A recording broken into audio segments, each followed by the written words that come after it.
Hello అండి. అందరికీ నమస్తే. ఈరోజు వీడియోలో కథ తెలుసుకునే ముందు మీ అందరికీ ఒక చిన్న రిక్వెస్ట్. కథ పూర్తిగా వినండి.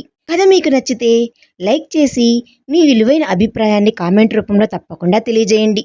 మరిన్ని ఇలాంటి ఇంట్రెస్టింగ్ స్టోరీస్ కోసం మన ఛానల్ని సబ్స్క్రైబ్ చేసుకోండి. మరి లేట్ చేయకుండా మన కథలోకి వెళ్ళిపోదాం. ఇషాన్ గదిలోకి వెళ్లి కూర్చొని అత్త వచ్చింది అంటేనే ఒక వారు వచ్చింది అని అర్థం. ఇప్పుడు కస్తూరి కూడా ఉంది. రెండు పేలుడు పదార్థాల మధ్యలో ఉన్నట్లుగా ఉంది నా పరిస్థితి అనుకుంటూ ఉన్నాడు పాపం ఇషాన్. కార్తీక్ నిద్రలో అటు ఇటు కదులుతుంటే తన దగ్గరికి వెళ్ళాడు ఇషాన్.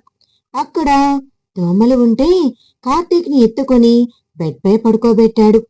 నిద్రపోతున్న కార్తీక్ అమాయకపు ముఖాన్ని చూస్తూ, సారీరా, నిన్ను తప్పుగా అనాల్సి వచ్చింది అనుకుంటూ కార్తీక్ని చూస్తూ, ఎవరికన్నా కొడుకో మరి, ఇంత అందమైన వాణ్ణి అనాథగా ఎందుకు వదిలేశారు?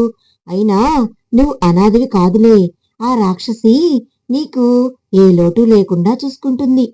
నువ్వు దూరమైపోతావని ఎంతలా బాధపడింది, అలా నా కోసం కూడా బాధపడితే బాగుండు అనుకుంటూ ఉన్నాడు ఇషాన్. ఇంతలో కస్తూరి లోపలికి వచ్చి కాఫీ కప్ ముందు పెట్టింది. ఇషాన్ దాన్ని తీసుకుంటూ కాఫీ కప్ ఇచ్చే ముందు నోరు పనిచేయదేమో అని అన్నాడు సూటిగా. నేను కొంతమంది దగ్గర మాటల్ని వేస్ట్ చేయనులేండి, అయినా వీడిని ఇక్కడ ఎందుకు పడుకోబెట్టారు? వాడేం రిచ్ బాయ్ కాదు, నాలా అనాథ అని అన్నది కోపంగా కస్తూరి.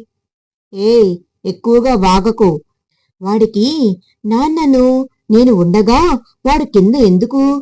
వాడు ఇషాన్ కొడుకు అని అన్నాడు వెంటనే ఇషాన్. అవునా, ఇదే నాన్న కొన్ని గంటల ముందు వాడి పుట్టుక గురించి ఏవో కూతలు కూశాడే. చూడండి, ఒక దెబ్బ కొట్టినా మర్చిపోవచ్చు, కానీ ఒక మాట అంటే మాత్రం ఇక్కడ గుండెల్లో అలాగే ఉండిపోతుంది. చాలు చాలండి, మీరు నటించింది చాలు. మీరు చెప్పినట్లుగానే బయట బాగుంటాను, కానీ ఈ నాలుగు గోడల మధ్య మాత్రం మీరెవరో నేనెవరినో మీతో మాట్లాడటం కాదు, మిమ్మల్ని చూడటం కూడా నాకు ఇష్టం లేదు. నా హద్దులు నాకు తెలుసు, మీరు కూడా అదే హద్దుల్లో ఉంటే చాలు అని అంది కస్తూరి. కాఫీ కప్ పక్కన పెట్టి ఈశాన్ కస్తూరి చేతిని గట్టిగా పట్టుకొని, ఏంటే తెగ రెచ్చిపోతున్నావ్? నేను అన్నవి నిజం కాకపోతే వాడు ఆ రాజేష్ ఆఫీసులో నీకు ఇంటర్వ్యూ చేయకుండానే జాబ్ ఎందుకు ఇప్పించాడే? ఇంకా వాడి బైక్ మీద నువ్వెళ్లడం నా కళ్ళారా చూశాను నేను. ఇవన్నీ నిజాలు కాదంటావా? వాడితో నవ్వుతూ వయ్యారాలు వలకబోయడం నిజం కాదా అని అన్నాడు సూటిగా ఇషాన్. కస్తూరి ఇషాన్ కళ్ళల్లోకి సూటిగా చూస్తూనే, అంటే ఇంటర్వ్యూ లేకుండా జాబ్ ఇప్పించడం, బైక్లో వెళ్లడం, ఇవన్నీ నన్ను, నా క్యారెక్టర్ని దించేశాయా మీ ముందు? అలా అయితే మీరు ఆ శ్వేతతో ఆఫీస్లోనే మీ లిమిట్స్ క్రాస్ చేసి ప్రవర్తించడం నేనే కాదు, ఆఫీస్లో అందరూ చూశారు. మరి మీ క్యారెక్టర్ ఏంటి అని అన్నది సూటిగా కస్తూరి. అంటే నువ్వు నేను ఒకటా అని అన్నాడు ఇషాన్ కోపంగా. ఏం, మీరు దిగొచ్చారా పైనుండి అని అన్నది వెంటనే కోపంగా కస్తూరి. పైనుండి దిగిరాలేదు, కానీ నేను మగవాణ్ణి, 100 మందితో తిరుగుతా. ఆ 100 మందితో నేను బెడ్ షేర్ చేసుకోగలను, నువ్వు చేసుకోగలవా అని అన్నాడు సూటిగా ఇషాన్ కోపంగా. మీలా బరితెగించడం నాలో లేదులేండి, కానీ నన్ను, నా క్యారెక్టర్ని వేలెత్తి చూపించే స్థానంలో, ఆ స్థాయిలో మాత్రం మీరు లేరని అర్థం చేసుకోండి. మీరు అన్నట్టు రాజేష్ని నేను వాడుకొని ఉంటే ఇప్పుడు ఇక్కడ ఉండేదాన్ని కాదు. రాజేష్ నా సీనియర్, తనకి నేనంటే ఇష్టం, ప్రపోజ్ చేశాడు, పెళ్లి చేసుకుందామన్నాడు. కానీ నాకు తనంటే ఎప్పుడు ఒక గౌరవం ఉండేది, కానీ ప్రేమ లేదు. అదే తనతో చెప్పా. నా పరిస్థితి చూసి అర్థం చేసుకొని నన్ను ప్రేమించిన వాడిగా నా బాధను అర్థం చేసుకొని మీ ఆఫీస్లో జాబ్ ఉంది అని ఇప్పించాడు. అయినా ఇంటర్వ్యూ చేయకపోయినా నా మెరిట్ బాగుంది కాబట్టే ఇచ్చాడు జాబ్. అలా ఇప్పించకపోయినా బాగుండేది, నేను మిమ్మల్ని కలిసేదాన్నే కాదు. ఇప్పుడు ఇక్కడ ఇలా మీతో నా క్యారెక్టర్ గురించి అనిపించుకునే దాన్ని కూడా కాదు. చూసినవన్నీ నిజాలు అయిపోవు. ఒక్కోసారి మన కళ్ళు మనల్ని మోసం కూడా చేయవచ్చు మిస్టర్ ఇషాన్, గుర్తుంచుకోండి అనుకుంటూ వెళ్ళిపోయింది బయటకు కస్తూరి. దీనికి పొగరు బాగా పెరిగింది. దింపుతా, నాకు అవకాశం వస్తుంది అని అనుకుంటూ ఉన్నాడు ఇషాన్. సాయంత్రం కార్తీక్ ని స్నానం చేపించి తినిపిద్దామని కస్తూరి కిందకు తీసుకుని వెళ్తుంటే సత్య కార్తీక్ ని చూస్తూ ఈ పిల్లవాడు ఎవరు అని అడిగింది. అది అని కస్తూరి అంటుంటే తులసి మాట్లాడుతూ ఈ పిల్లాన్ని ఇషాన్ బాబు వాళ్ళు దత్తత తీసుకున్నారమ్మా అన్నది తులసి. ఏంటి దత్తత అని షాక్ అవుతూ ఎందుకు దత్తత తీసుకున్నారు అన్నది సత్య. ఎందుకు ఏంటి అమ్మా, ఆ పిల్లవాడు అనాథ అని అన్నది తులసి. అనాథ అయితే తీసుకుంటారా? ఇషానికి పెళ్ళయింది కదా, అంతగా పిల్లలు కావాలంటే వాడి పెళ్ళాన్ని అడగాలి కాని ఇలా చేయడం ఏంటి? వీడు ఎవడికి పుట్టాడో ఏంటో, వీని దత్తత తీసుకొని ఇంటికి తీసుకొని రావడం ఏంటి అని కార్తీక్ ని విసుగ్గా చూస్తూ సత్య అంటుంటే కస్తూరి బాధగా చూస్తూ కార్తీక్ ని బయటకు తీసుకుని వెళ్ళిపోయింది. తులసి అది గమనించి బయటకు వెళ్లి అమ్మాయి గారు మీరు బాధపడకండి, ఆవిడ అంతే, ఆవిడ అలా ఉంటుందనే నోటికి వచ్చినట్లు మాట్లాడుతుందనే పెద్దబాబు గారు రానివ్వలేదు. ఇప్పుడు వాళ్ళ అన్న లేడు అని మళ్ళీ వచ్చింది అని అన్నది తులసి. అలా ఏం లేదు కాని ఆవిడ మాటలు కొంచెం అన్నది కస్తూరి బాధగా. అయినా మీరేం బాధపడకండి అమ్మాయి గారు, మా ఇషాన్ బాబు నీ మీద ఈగ కూడా వాలనివ్వడు, చూస్తూ ఉండండి అని పాలు ఇచ్చి వెళ్ళింది తులసి. అవును, మీ ఇషాన్ బాబు నాపై ఈగ కూడా వాలనివ్వడు, కాని తన మాటలతోనే మనుషులను చంపేస్తాడు అనుకుంటూ ఉండిపోయింది కస్తూరి. రాత్రి ఏంటి టైం ఇంత అవుతున్నా కస్తూరి రాలేదు గదిలోకి అనుకుంటూ ఇషాన్ ఉండేలోపు కస్తూరి వచ్చి కింద దుప్పట్లు పరుచుకొని పడుకుంటూ ఉంది.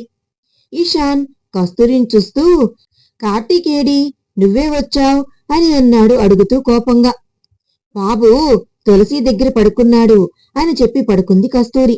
తులసి దగ్గర ఎందుకు పడుకోబెట్టింది, తన దగ్గర ఎందుకు పడుకోబెట్టుకోలేదు అని అనుకుంటూ ఇదిగో నిన్నే అన్న కస్తూరి పలకకుండా అటు తిరిగి పడుకుంది. రాక్షసి పలుకు, అసలు పొగరు బాగా తనకి అనుకుంటూ సనుగుతూ పడుకుండిపోయాడు ఇషాన్. అర్ధరాత్రి అమ్మాయి గారు అమ్మాయి గారు అని తులసి పిలుస్తుంటే ఇషాన్కి మెలకువ వచ్చి వెళ్లి డోర్ తీశాడు. బాబు అమ్మాయి గారు ఏరి అని అంది తులసి. తను నిద్రపోతుంది. ఏమైంది తులసి, ఇంత అర్ధరాత్రి అని అన్నాడు ఇషాన్ చిరాగ్గా. అదా కార్తీక్ అసలు నిద్రపోవడం లేదు బాబు, ఇప్పటికే చాలా సార్లు లేచాడు, అసలు పడుకోవడం లేదు అని అన్నది తులసి. అయినా వాడిని నీ దగ్గర ఎందుకు పడుకోబెట్టుకున్నావు, తన దగ్గర ఉండనివ్వచ్చు కదా అని అన్నాడు ఇషాన్ విసుగ్గా. నా దగ్గర ఏంటి బాబు, అమ్మగారు వాడు మీ మధ్య ఉంటే మీ ఇద్దరు పిల్లల గురించి ఆలోచించకుండా ఉంటారేమో అని బాబు కోసం రూమ్ ఏర్పాటు చేయించారు కదా, ఈ విషయం అమ్మాయి గారికి కూడా తెలుసు కదా, అమ్మాయి గారు మీకు చెప్పలేదా అని అన్నది అనుమానంగా తులసి. ఆ అది చెప్పిందిలే, నేనే మర్చిపోయా అని అనుకుంటూ కార్తీక్ ని గదిలో నుండి తీసుకుని వచ్చి నేను పడుకోబెడతా, నువ్వు ఇంక వెళ్ళు అని లోపలికి వచ్చి అక్కడే క్రింద నిద్రపోతున్న కస్తూరిని చూస్తూ కార్తీక్ ని బెడ్ పై పడుకోబెట్టి కస్తూరి పడుకోబెట్టినట్లు జోకొడుతూ ఉన్నాడు. అయినా కార్తీక్ పడుకోకుండా ఉన్నాడు. వీడు మాట వినడు, ఎంతైనా అమ్మ కొడుకు కదా అనుకుంటూ కస్తూరి కస్తూరి అని కస్తూరిని పిలుస్తూ టచ్ చేయగానే లేచి కూర్చుంది కస్తూరి భయంగా. ఎందుకు అంత భయం, నేనేగా అని ఇషాన్ అంటుంటే మీరే నా భయం, ఏంటి లేపారు అని కస్తూరి అంటుంటే అక్కడ చూడు అని అన్నాడు ఇషాన్. కార్తీక్ బెడ్ పై కూర్చొని ఉంటే కార్తీకా ఇక్కడ అని అన్నది కస్తూరి కార్తీక్ ని చూస్తూ. ఆ వాడు తులసిని నిద్రపోనివ్వలేదు, తను వచ్చి ఇచ్చింది అని అన్నాడు ఇషాన్. అవునా అనుకుంటూ కార్తీక్ దగ్గరకు వెళ్లి ఎత్తుకొని వస్తుంటే అక్కడే పడుకోబెట్టు వాణ్ణి, చెప్పాగా వాడు క్రింద పడుకోకూడదు అని అన్నాడు ఈశాన్. అలా అయినా కస్తూరి తన ఎదురుగా ఉంటుంది అన్న ఉద్దేశంతో కస్తూరి కార్తీక్ ని బెడ్ పై పడుకోబెడుతూ జోగొడుతూ ఉంటే కార్తీక్ గమ్ముగా పడుకుంటున్నాడు. అది చూస్తూ ఇషాన్, ఎంతైనా అమ్మ అమ్మనే కదా, అమ్మ వాళ్ళ పిల్లలు ఎంత బాగా చూసుకుంటారో మా అమ్మ కూడా అంతే, నన్ను ఎంత ముద్దు చేసేదో, కాని పెద్దయ్యాక తనకు నా పద్ధతులు నచ్చక ఇలా దూరంగా ఉంది, కాని లేకపోతే నన్ను బాగా గారాబం చేసేది అనుకుంటూ అన్నీ గుర్తుకు తెచ్చుకుంటూ ఉండిపోయాడు ఇషాన్. ఉదయం నీరసంగా కూర్చొని ఉన్న కస్తూరిని చూస్తూ ఏమైంది అని అన్నాడు లేచి లేవగానే కళ్ళు తుడుచుకుంటూ. ఏమో తెలియడం లేదు సార్, ఒళ్ళంతా నొప్పులు, 2 సార్లు వాంతులు కూడా అయ్యాయి, కళ్ళు కూడా తిరుగుతున్నట్లు అనిపిస్తుంది అని కస్తూరి చెప్తుంటే అప్పుడే కాఫీ ఇవ్వడానికి వచ్చిన తులసి ఆ మాటలు వింటూ, అమ్మాయి గారు అని ఆశ్చర్యంగా వస్తూ, మీకు వాంతులయ్యాయా, కళ్ళు కూడా తిరుగుతున్నాయా, నీరసంగా కూడా ఉందా అని అన్నది నవ్వుతూ తులసి. అవును తులసి, చాలా అని కస్తూరి అంటుంటే, ఇంకేం మీరు తల్లి కాబోతున్నారు, మా ఈశాన్ బాబేమో తండ్రి అవ్వబోతున్నాడు అన్నది వెంటనే తులసి. ఇద్దరు షాక్ అవుతూ ఏంటి అని అంటుంటే, అవునమ్మాయి గారు, ఇలా నెల తిప్పిన వాళ్ళకే ఉంటాయి అని అనుకుంటూ అమ్మగారు అమ్మగారు అని నవ్వుతూ తులసి వెళ్ళింది బయటికి. కస్తూరి ఇషాన్లు షాక్ అవుతూ ఉంటే ఇప్పుడు అత్తయ్య ఏమంటారో ఏమో, మళ్ళీ ఏం చేయమంటారో అని కస్తూరి అనుకుంటూ ఉండేలోపే సురేఖ గారు వచ్చి కస్తూరిని చూస్తూ, తల్లి ఒకసారి హాస్పిటల్లో చెక్ చేపిద్దాం, అప్పుడు అర్థమవుతుంది మనకు, నాకు తెలిసిన డాక్టర్ ఉంది, నేను మాట్లాడతాను, వెళ్ళమ్మా హాస్పిటల్కి, వెళ్ళడానికి రెడీ అవ్వు, ఇషాన్ నువ్వు తనని తీసుకుని వెళ్ళు అని ఇద్దరిని రెడీ అవ్వటానికి పంపి తర్వాత వాళ్ళు రెడీ అవ్వగానే హాస్పిటల్కి పంపింది సురేఖ గారు. కారులో కస్తూరి, నిజంగా హాస్పిటల్కి వెళ్తున్నామా అని అన్నది సూటిగా. హా, వెళ్ళకపోతే అమ్మకు అనుమానం వస్తుంది కదా, మనకు తెలుసు కదా ఏం లేదు అని, అయినా నువ్వు కనీసం నన్ను తాకనివ్వలేదు కదా, ఇంకా ప్రెగ్నెంట్ ఎలా అవుతావ్ అని అన్నాడు ఇషాన్ కస్తూరిని చూస్తూ. ఏంటి ఏమన్నారు మీరు అని కస్తూరి అంటుంటే, ఏం లేదులే అనుకుంటూ వెళ్ళాడు హాస్పిటల్కి ఇషాన్. హాస్పిటల్లో కస్తూరికి అన్ని టెస్టులు చేశారు. రిపోర్ట్స్ కోసం వెయిట్ చేస్తూ ఉన్నారిద్దరు. ఇషాన్ మాత్రం ఏం లేదు అని, మనకు తెలిసినా ఇక్కడ ఉండక తప్పదు అని అనుకుంటూ, ఇప్పుడే వస్తా, ఇక్కడే ఉండు అనుకుంటూ వెళ్ళాడు బయటికి ఇషాన్. కస్తూరి అక్కడే కూర్చొని ఎదురుగా బాబు పాప ఫోటోలను చూస్తూ, అమ్మ అవ్వడం ఒక వరం, ఆ వరం నాకు ఈ జన్మలో లేదేమో అని అనుకుంటూ తన కడుపుపై చేయి పెట్టుకొని, ఈ జన్మకి నేను తల్లిని కాలేనేమో అనుకుంటూ దాహంగా ఉంటే నీళ్లు తాగడానికి వెళ్ళింది కస్తూరి. నీళ్లు తాగి అడుగు ముందుకు వేస్తుంటే నీళ్లు ఉండటం వల్ల ఫ్లోర్ పై కాలు స్లిప్ అయ్యి కస్తూరి పడిపోతుంటే వెంటనే ఒక చేయి తనని పట్టుకుంది. అంతేకాదు ఆ చేయి తన నడుమును గట్టిగా ప్రెస్ చేయడం తెలుస్తుంటే లేచి నిల్చొని చూస్తుంది కస్తూరి.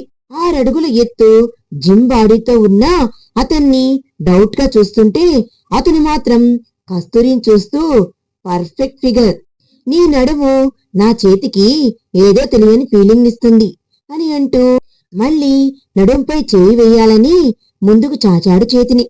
కస్తూరి కోపంగా లాగి ఒకటి పీకి, నా చేయి కూడా నీ చెంపకు నా నడుమును తాకినందుకు గిఫ్ట్ ఇవ్వాలి అని అంది. అందుకే ఇచ్చా అని అన్నది కోపంగా కస్తూరి. యో, నన్నే కొడతావా అని అంటాడు అతను. కొట్టడం కాదు, చంపి పాతేస్తా, చాలా ఇంకా ఆన్సర్ కావాలా అనుకుంటూ కస్తూరి కోపంగా వెళ్తుంటే, నిన్ను అని అతను ముందుకు అడుగు వేసేలోపే అతన్ని ఎవరో పిలవడంతో వెళ్ళాడు కస్తూరిని కోపంగా చూస్తూ. కస్తూరి మాత్రం కోపంగా ఇలాంటి వాళ్ళు ఎందుకు వస్తారో అని అనుకుంటూ కోపంగా కూర్చొని ఉంటే ఇషాన్ తన కోసం కొబ్బరి నీళ్లు తెచ్చి ఇచ్చాడు. ఇవి దేనికి అని కోపంగా కస్తూరి అంటుంటే, నీరసంగా ఉన్నావు, తాగు అని ఇచ్చాడు ఇషాన్. ఇషాన్ని చూస్తూ ఒకసారి ప్రేమగా చూపిస్తాడు, మరోసారి తట్టుకోలేని మాటలతో మనసుకి గాయాన్ని చేస్తాడు. దగ్గరగా ఉన్నట్లుగా ఉంటాడు, అంతలోనే చేరుకోలేని దూరం అయిపోయినట్లు ప్రవర్తిస్తాడు. నేనంటే ఇష్టం అనుకునే లోపు దూరంగా పెట్టి ఇష్టం లేనట్లు దూరంగా ఉంటాడు.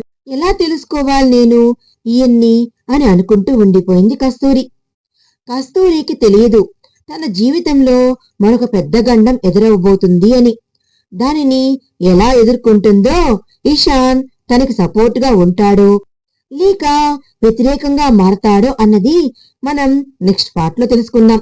ఈ వీడియో కనుక మీకు నచ్చినట్లయితే ప్లీజ్ లైక్ చేయండి. Thanks for watching.